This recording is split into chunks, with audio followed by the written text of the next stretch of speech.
and legends, lies and legends, lies and legends. These are the stories that we share. Well, I worked in Ima River, Copper Canyon, and then when I worked for Comox, I worked at Nitnat and Nanaimo Lakes. But the trouble is with Nanaimo Lakes, they had so much seniority, you get laid off at the end of September or October, you wouldn't see another work until, March or April. So everybody there had 40 years, nobody quit, so you never move up the ladder. So then I just left and went somewhere else. You get a little experience, move to the next camp. Get a little more experience, move to the next camp, till you work your way up. What were some of the interesting quirks about being in the woods? I understand that you had problems with wild animals and bugs especially. Well, there wouldn't be no wild animals around, very rarely, because the noise in the machines make so much noise they wouldn't come anywhere near it. You'd see them sometimes. You'd see a grizzly. Or we had one time in Toba, we were up in the top camp. There was one way up the valley and one on the lower end, but we were in the top camp. And one night we were in the Cookhouse, and we're sitting in there, and somebody said, "Uh-oh." And what? And everybody, what's going on? Looked outside, and there was about 7 or 8 grizzlies going around the cookhouse. Well, nobody could get out to get a rifle because we're all in the cookhouse eating. So we spent, I bet you, 3 hours at least in the cookhouse before somebody could get out, get a pickup or something, and honk the horn and chase them out of the way. Going back to bears, I was working with one guy one time, and they were out serving, and they got treed. Oh, that happened in Toba when I was up there too. Servers, and they called the radioed in, and a bear had them. They decided to have their lunch, so they sat down. They were eating their lunch. Along come a bear, and they went up the tree, and the bear ate their lunch. And then they couldn't get down, but they had a walkie-talkie, like for safety. Yeah. And they radioed to the grade shovel. And then the woods foreman came in with a 30-06, and he walked in there. But by the time he walked in there, the bear was gone. But there was the lunch all over the ground. And then the 2 surveyors, the engineers, had to climb down out of the trees. You must have some great stories about cookhouses. Oh, a few. Such as? Well, one time we were in Toba Inlet, and there was a faller there, and he didn't like the dishwasher, and they were all yan at each other. You're useless. You shouldn't be here. And anyway, this dishwasher flipped out, and he come out of the back, and he had the biggest butcher knife. I was sitting at the table. He had the biggest butcher knife I ever seen. He says, "I'm going to cut your head off," he says to this faller. And I was surprised at this faller. He never even moved.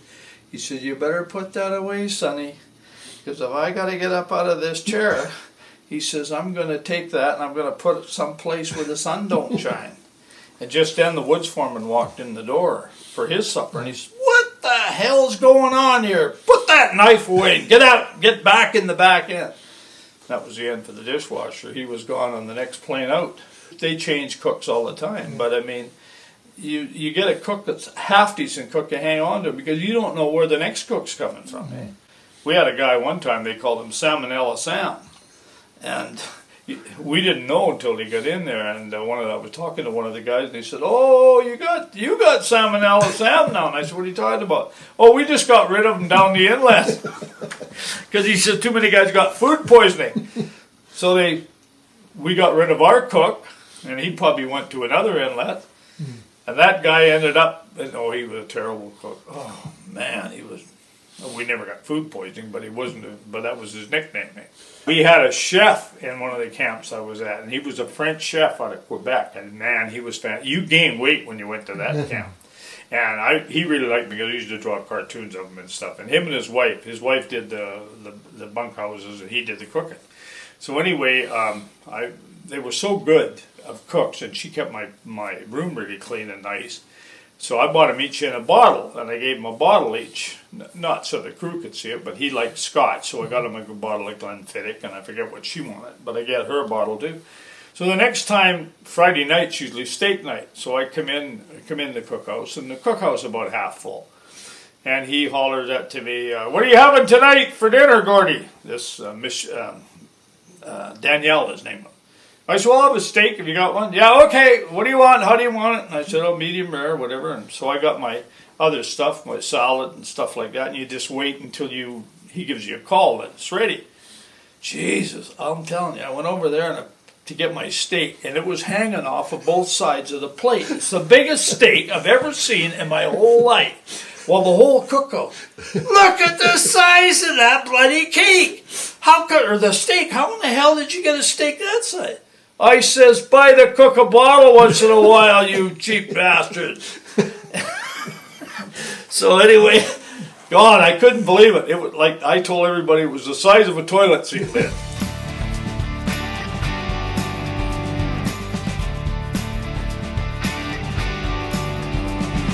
Well, we were in that same camp that the guy had the knife after the faller, and we had a hippie come in, and that's what they called him. The hippie had really long hair.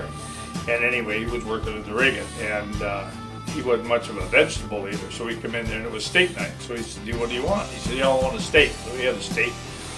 And he sat down, and he had some potato fries, I think, with some gravy on it maybe. And then he got up, he said, can I have another steak? And they said, oh yeah, you have another one. So he had the second one, ate the second T-bone, eh?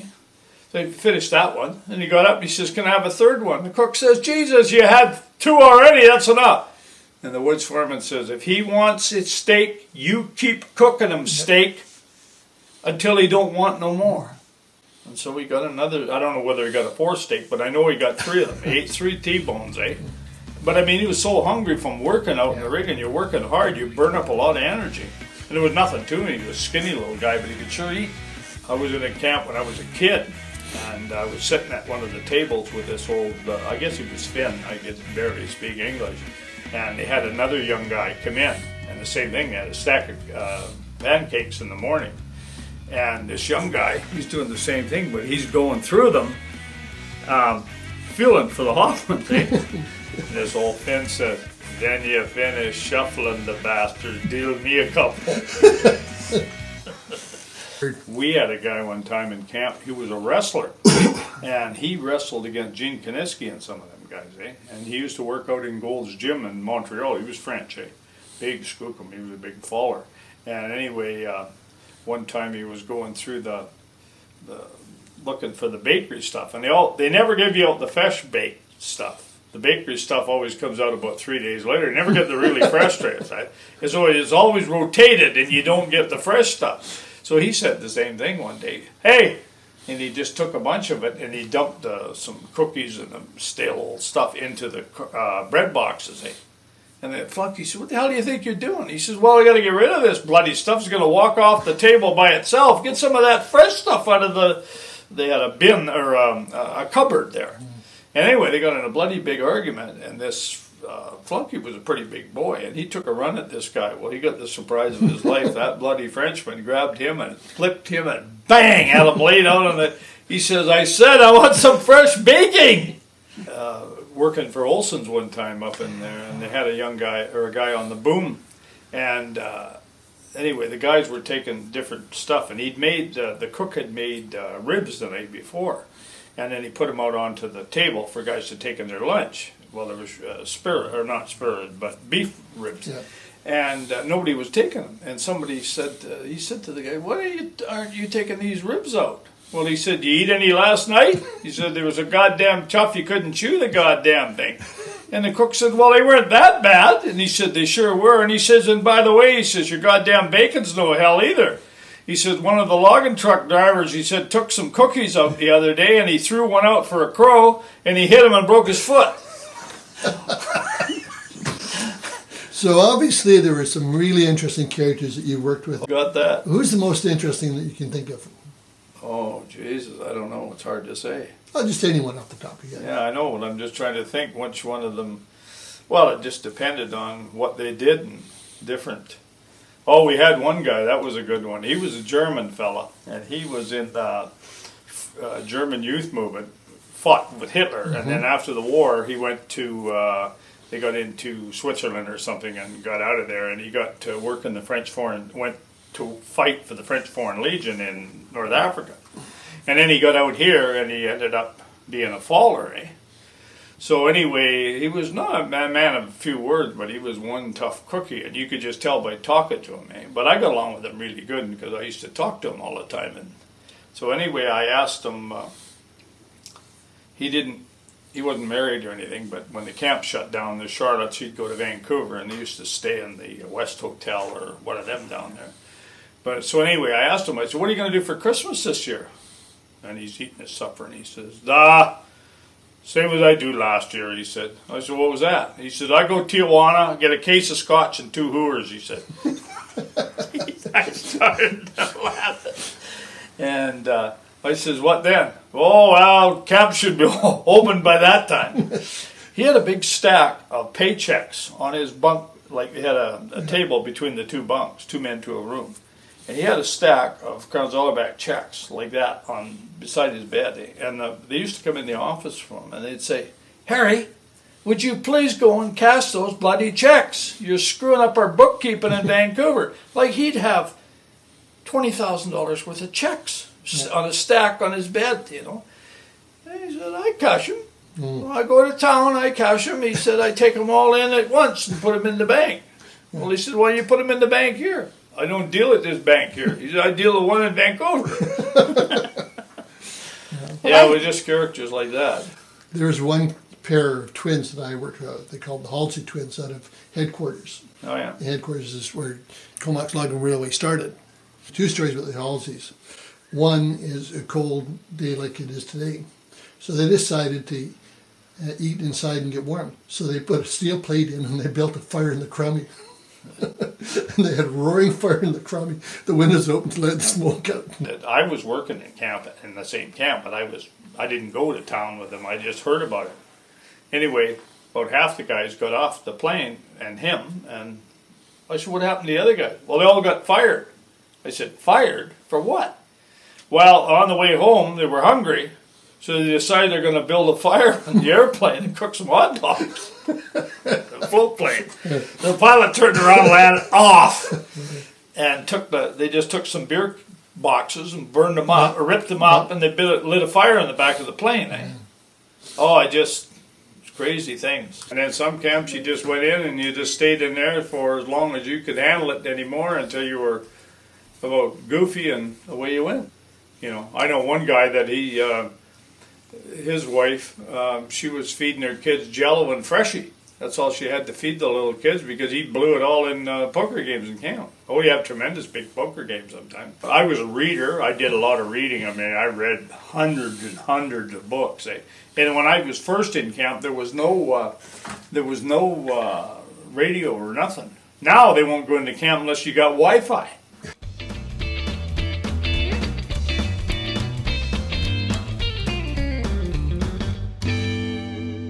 Do you remember any of the names of the small Jippo outfits that you were working with that were like in this area? Moore and Whittington was one. That's where I started, and we were contracting for BCFP at the time. There was Joe Johns, there was Russell and Lily's, there was, what's the name of some of the other ones? Frank Bevan, of course. Oh, yeah. And, oh, Jesus, there's so many names. I got a list of them, and there's some in one of them drawers somewhere of all the different camps that I worked in and all the different outfits and who I worked for. Yeah, not so many around here because this was actually a big union area, eh? So to work in this area, you had to belong to the union. Where you worked outside it was called the Triangle, and it went from about Northwest Bay to Victoria and over to Renfrew and up in a square or a triangle, and that was all. They had to be union in this area. Okay. But outside of that, they didn't have to be. What's the longest time you spent in a camp before you got out? 59 days straight. What's special about 59 days? Obviously, well, probably my wife didn't want me to come home anyway. We were on the outs in them days, I guess.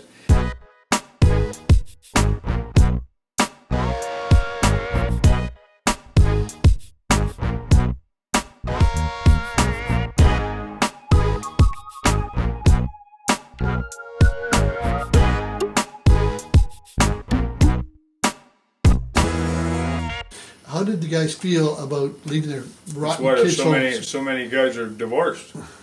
It was really Because hard. because they're too hard on the family. You're never home. That's part of what happened to me. I was never home. I was always working. But I mean, when Mama wants a new pair of drapes or a new carpet or a fancier home, whatever, and you can have a way of getting it, you go and get it. But then, I want you home to look after the kids. Well, I can't be home and look after the kids and make that kind of money. I just couldn't do it.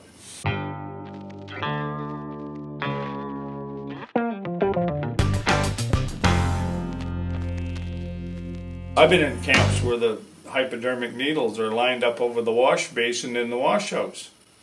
And you don't see that today, but it's there. It's not there anymore. It's in their room probably. But I didn't like working with pot smokers were the worst thing. I mean, you get a drunk, guy got drunk the night before, he's sick, he's hungover the next morning, he'll give you a day's work. But a pot smoker, he'll forget to hook up the shackle on your guy line and you might go over the bank because of it, eh? And a lot of them were doing some heavy drugs, lots of coke, lots of cocaine, heroin. But you got to have that coming in all the time. So the guys, you could tell when they're on heroin, well, I got to go out, I'm sick, I got the flu. Yeah, you got the flu all right. You got the heroin flu. So they have to go out and get some, and then they're out for a few days off, and then they're back again. They're happy and skipping and jumping all over the dock, and then they're good for 2 or 3 days until they run out again. And then it's a continuous cycle. And they do a lot of drug tests, they say, but they never drug tested nobody that I know of when all the time I worked into it. Gord Barney likes to look at the lighter side of the logging industry. His 4 decades of working in the woods have given him a unique insight, apparent in his cartoons and his books. First one is Camp Inspector, and the second one was Haywire from the Cook Shack to the Tail Blocks, and the third one was logging terms of British Columbia, just so that people know what is this, and they can look it up. It's like a dictionary. Tells you all the term. And I started to write it because I wanted to tell about the first one, Camp Inspector, about my dad and him and I in the forest industry. And he was a faller before me, and that's how I got into it. And then I wanted to tell his story, coming out from the prairies, and then he came out here during the war, and he worked in a shipyard, and then he got out of the shipyard because he was a faller, and they needed fallers, so he went falling.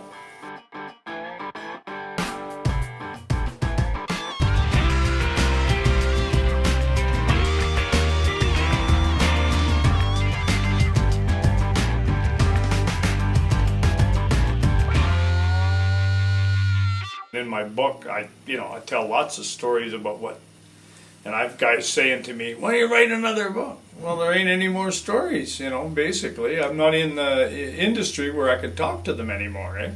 And a lot of those guys are gone.